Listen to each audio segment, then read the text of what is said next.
Well, the big talk in the comments today, Trudeau didn't show up, though the Bloc's leader did. He came on vacation.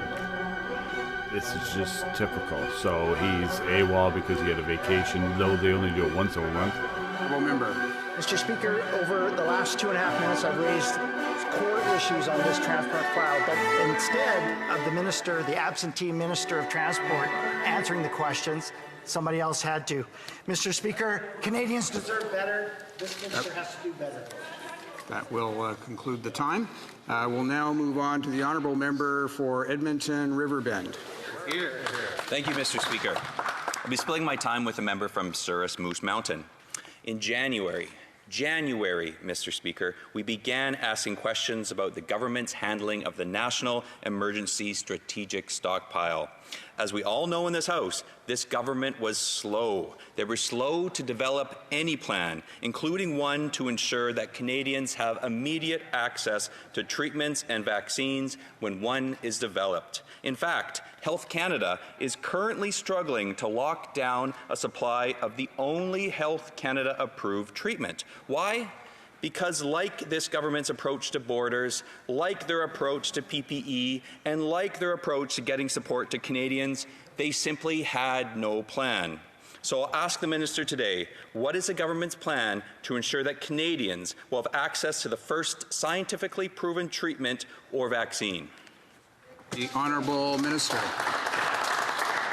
Thank you very much, Mr. Speaker, and I'm pleased to talk about our response to ensuring that Canadians have access to therapeutics and vaccines and, in fact, treatments as they arise. I am very proud of the hard-working civil service that is working closely with members of the Vaccine Task Force, the Immunity Task Force, and the many other experts that are advising us as a country on how best to position ourselves to ensure that we do have access to these therapeutics.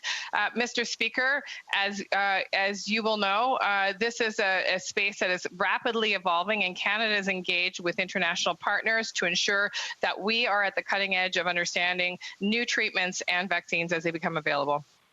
For one more short question, the honourable member for Edmonton Riverbend. Conservatives called on the government to shut down our borders to travellers as early as January. It took this government well into March to actually listen and put the health and safety of Canadians first. While we continue to support keeping our borders closed to travellers, Canadians have been separated from family members for months with no end in sight. Is the government working on a compassionate plan to expand the current definition of family that prioritizes the health and safety of Canadians and ensures our borders remain closed to travellers? The Honourable Minister. Thank you very much, Mr. Speaker. And I'd simply remind the member opposite that the Government of Canada actually implemented its first border restrictions on January 22nd in response to the ongoing COVID crisis that was emerging around the world.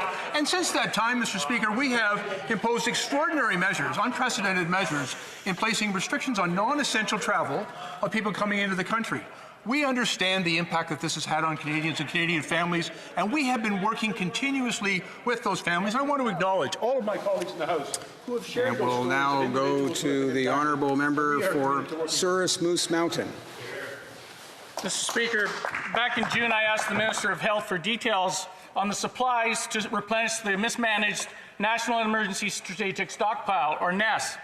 The answer provided was that 20% of items that are not being distributed out to the provinces are stored in the warehouses of the Public Health Agency of Canada. Given there could potentially be a second wave, can the Minister confirm that all NES warehouses across the country have been fully restocked? The Honourable Minister.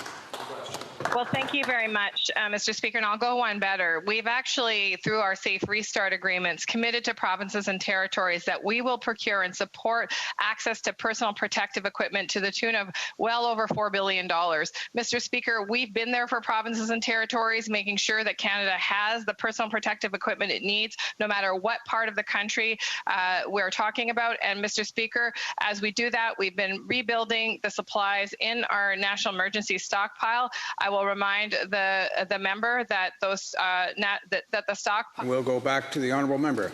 Mr. Chair, my question was, has the NES been fully restocked? Yes or no? Minister. Well, thank you very much, Mr. Speaker, and I'd be happy to sit down with the member at his convenience to talk about what the role of the National Emergency Stockpile is. In fact, the National Emergency Stockpile... And we'll go back to the honourable member. I take that as a no. If the warehouses have not been fully restocked, on what date will this occur? The honourable minister. Thank you, Mr. Speaker. And the questions of the member opposite indicate to me that he would benefit from a briefing on the role of the National Emergency Stockpile and its particular role, not just in terms of acquiring equipment for surge capacity, but... We'll go back to the honourable member. Mr. Chair, through you, I'd ask, what is the exact breakdown of supplies used to replenish the NEST warehouses? How many gowns, gloves, masks, ventilators, etc.? The honourable minister. Thank you for the question, and I'm really glad to be able to stand up in this House and to explain to the member opposite that every single week we make this information available on our website. We update it regularly in terms of face shields. Over 40.5 million received gloves, 233 million pairs received gowns, 66 million hand sanitizer, 12 million liters N95, 54.4 million non-medical masks, 2.58 million.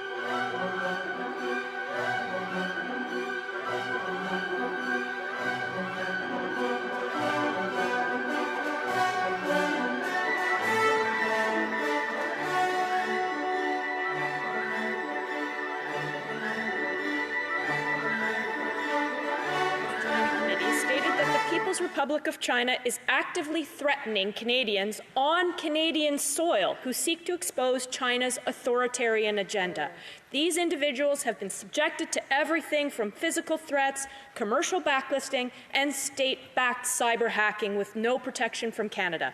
When will this government introduce legislation to combat foreign influence and protect basic human rights in Canada from aggressive actions of the Chinese Communist Party? Honourable Minister. Mr. Speaker, let me be very clear. The safety and protection of Canadians is paramount to this government. We will never allow any form of foreign interference in Canada by state or non-state actor. Every time that there have been allegations, Mr. Speaker, we have taken action with the Minister of Public Safety, and we invite any Canadian who might be subject to any form of such actions that have been described to contact law enforcement authority, and will always defend the freedom and liberty of Canadians in Canada from foreign interference. Now, I would ask the honourable member for Chute-le-Fjord to rise. Mr. Chair, one of the reasons why Canada lost our AAA credit rating from Fitch Ratings, they stated, was because Canada did not have an economic recovery plan. That was 2 months ago. When will this government be announcing their economic recovery plan? The honourable minister. Mr. Speaker, I just want to make clear, we recognize how important it is that we address this pandemic, and that's exactly what we've been doing. We've been supporting individuals, we've been supporting businesses. That's the right thing to do during this time period. And certainly, as we move forward, we will be considering how best to have a recovery, making sure that we have help. And back to the honourable member.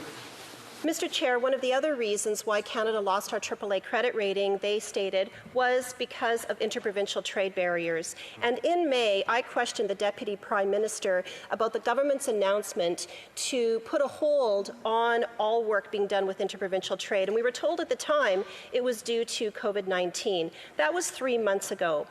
What is the government doing now to jumpstart interprovincial trade, and when did this work resume? Minister.